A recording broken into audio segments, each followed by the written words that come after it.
This elderly and disabled woman was devastated. Having lived in the same family home in New Jersey for decades, she had vowed that she would die there.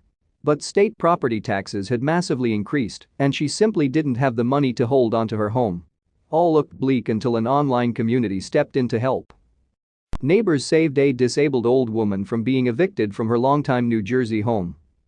Born in 1949, Alice Smith contracted polio when she was a young child and has suffered from related degenerative physical and mental disabilities ever since. She grew up with her older brother in her parents' home in the borough of Haddonfield, Camden County, New Jersey, and has lived there for most of her life. Now 68 years old, and after a lifetime of suffering the after effects of the polio virus, things have now become even more complicated for Alice. The story starts when her parents' health declined. Sadly, her father died and her mother, Margaret, slowly went blind and lent on Alice as her primary support. Despite her own disabilities, Alice assumed the role of carer for her mother. She cooked, kept house and looked after her mother's medical and business affairs. But Margaret's main concern was what was going to happen to her daughter after she died. For peace of mind, Margaret wanted to make sure her disabled daughter could stay in the house she had bought with her husband back in 1951, so she made a plan. With the mortgage paid off, Margaret set up a trust fund for Alice so she could afford to stay in her childhood home. Margaret sadly died in 2003, but Alice was able to live on at the Haddonfield house, living off regular payments from the trust fund to cover her expenses. But recently Alice has found herself in deep financial trouble through no fault of her own. A massive hike in property taxes in the state of New Jersey meant that Alice's house came under threat. It began to look as though she would lose the house to foreclosure because she simply couldn't afford to pay the new tax rate of $8,500 per year on the property. Alice could only rely on $17,150 per year from Social Security and payments from her father's small pension. That was all she had coming in, but it simply wasn't enough now that New Jersey had the most expensive property taxes in the country. The fact the house had no mortgage was of no help. Margaret could not have foreseen such an increase in taxes. This left Alice in a very difficult situation.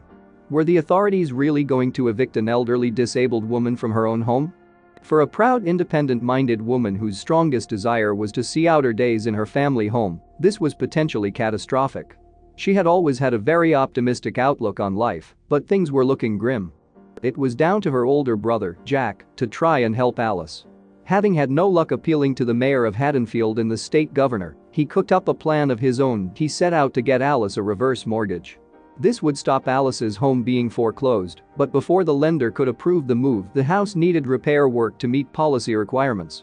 Alice needed to find some cash from somewhere to jump through these loops before she could officially keep the house. Jack worked out that Alice needed a total of $14,500 to obtain the reverse mortgage. So her closest family and friends appealed to a number of local organizations in the hope of securing some donations. Sadly, they didn't have much luck. Undeterred, Jack then asked his son, Mark, to set up a GoFundMe page online in the hope of raising the cash. The page carried an emotional appeal. In this new year, the most significant present that Alice could receive is that she can continue to remain in her home. Since the petition was launched by Alice's nephew in December 2016, thousands of dollars have poured in.